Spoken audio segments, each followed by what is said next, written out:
The South Dakota Department of Social Services reports that Medicaid expansion enrollment has been a smooth transition since it launched in July. Although many have signed up, a nonprofit organization says many more qualify. Beth Warden has more insight if you or your family may be eligible. Since Medicaid expansion started July 1st, 7,500 South Dakotans have enrolled.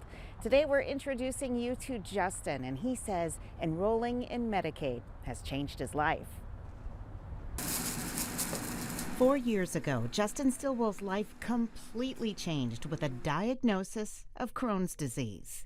Almost died a couple times, was hospitalized like 3 or 4 times, and then I got sick and ended up losing my job, my health coverage, and ended up probably somewhere around 60 grand in debt. Thankfully, there is hope for a better future with medication and without an unbearable financial burden. The main medication I'm taking for Crohn's disease is $5,000 a month if you don't have insurance. Thanks to his Medicaid coverage, his prescription copay is just $1. Life-changing, very much so.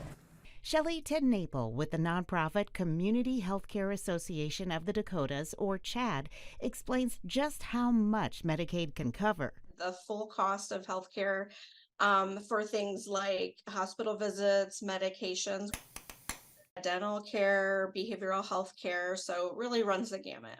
And you have a navigator that can help? Yeah, absolutely. So those are people who can answer any type of question about health coverage.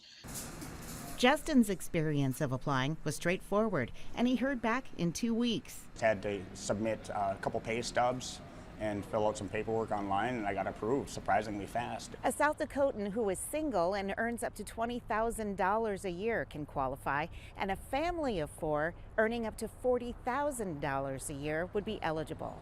In Sioux Falls, Beth Warden, Dakota News Now.